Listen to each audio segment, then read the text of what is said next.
स्वामी प्रसाद मौर्य के बारे में क्या कहें।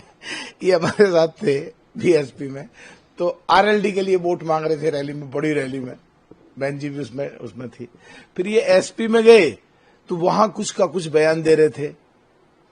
मुझे तो लगता है कि उनको, और आज कहीं भी नहीं है, बिल्कुल अलग थलग पड़े हैं, उनका गंभीर नहीं लेना चाहिए। और जहां तक बात है भारत को आज गरीब बता रहे हैं, अरे भारत पूरे वर्ल्ड की चौथे नंबर की अर्थव्यवस्था नहीं है, गरीब नहीं है भारत। तुम्हारा कहीं दिमाग गरीब है? दोबारा से सोचो, तोलो, फिर बोलो। बीजेपी का पंजाब गवर्नमेंट पर आरोप है, चाहे पराली की बात हो या वहां पर एक्यूआई बढ़ने की बात हो। देखिए, आरोप और प्रत्यारोप से कुछ नहीं होगा। ये सच है कि दिवाली पे पॉल्यूशन बहुत ज्यादा दिल्ली एनसीआर में हो गया, और जो माननीय सुप्रीम कोर्ट ने ग्रीन क्रैकर्स के लिए इजाजत दी थी, उसके बाद भी ऐसी सिचुएशन आई। अब पंजाब वाले दिल्ली के लिए कह रहे हैं। अरे दो चीजें मशहूर हैं देश में, पंजाब में पूरे में धान बोया जाता है, चावल, कुछ एरिया में हरियाणा में, और पश्चिम उत्तर प्रदेश में पूरी ईख बोई जाती है, और कुछ महाराष्ट्र में। तो इस समय पराली जलाई जाती है पूरे पंजाब में, ये सच है। वहां का जो पॉल्यूशन था, जो नापा गया, वो बहुत ऊंचा था। और आरोप प्रत्यारोप से कुछ नहीं होगा। पंजाब सरकार को ये सोचना पड़ेगा कि परमानेंट सॉल्यूशन क्या है इसका। किसी ऐसे बिजनेस को एक बाहर से कोई टेक्निक लेके आए कि पराली का कोई ऐसी चीजें बनाई जाए, ब्लॉक बनाया जाए, ईंधन बनाया जाए, कोई गत्ता बनाया जाए, और कुछ ऐसी काम करा जाए, ऐसा बड़ा कारखाना लगे, और जिस पे इनकम टैक्स और जीएसटी फ्री हो, और इंसेंटिव मिले गवर्नमेंट की तरफ से, जिससे किसान उसको जलाए ना, और वहां जाकर के किसान बेचें, किसान को पैसा मिले, और वहां की पराली का पॉल्यूशन पंजाब को भी ना मारे, और एनसीआर को भी ना मारे, और मेन दिल्ली को भी ना मारे। इनको सॉल्यूशन निकालना पड़ेगा। ये वही आप पार्टी है, जब पंजाब में कांग्रेस की सरकार थी तो, और दिल्ली में इनकी थी, तो रोज पॉल्यूशन का ठीकरा पंजाब सरकार के सर पे फोड़ते थे। तो अब इनको ये दोहरी बात नहीं कहनी चाहिए, और एक्सेप्ट करना चाहिए कि बहुत जल्दी कुछ ना कुछ सॉल्यूशन पंजाब सरकार निकालेगी, और बगैर मतलब के दूसरे के सर पे नहीं फोड़ेगी।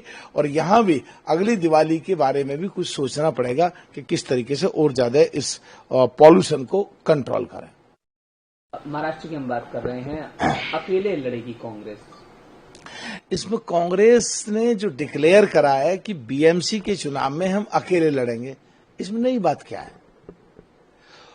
पूरे देश में कोई ऐसा प्रदेश बताओ जहां सो कॉल्ड इंडिया गठबंधन में बम भड़ाका ना हुआ हो, टूट फूट ना हुई हो, बिखराव ना हुआ हो, या क्षेत्रीय दलों ने कांग्रेस को अलग ना छोड़ दिया हो।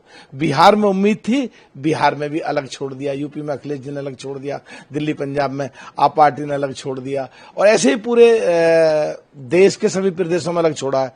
तो खिस्चानी बिल्ली खंबा नोचे। तो कांग्रेस ने इसलिए पहले ही कर दिया कि हम अलग लड़ेंगे, क्योंकि उन्हें सीट मिलती नहीं और उनकी बिहार की तरह ही बेइज्जती होगी, इसलिए उन्होंने एडवांस में ही बयान दे दिया है। पर सो कॉल्ड इंडिया गठबंधन की सबसे बड़ी पार्टी कांग्रेस की जिम्मेदारी बैठती है कि वो अपने गठबंधन को, महागठबंधन को, सो कॉल्ड इंडिया गठबंधन को लेके चले, और कहीं ना कहीं उसकी लीडरशिप में कमी है। अब देश का संवैधानिक पद एक तरफ प्रधानमंत्री के बाद एलओपी का होता है, पंजाब बिहार में सारा टूट फूट हो रही है, उठक पटक हो रही है, और उनके नेता दिल्ली में कल इमरती और लड्डू बना रहे हैं। हरियाणा का चुनाव होता है तो कहते हैं जलेबी की फैक्ट्री में 55,000 लोग नौकरी करेंगे। पार्लियामेंट से निकलते हैं, बाहर आके कहते हैं देश की इकोनॉमी डेड।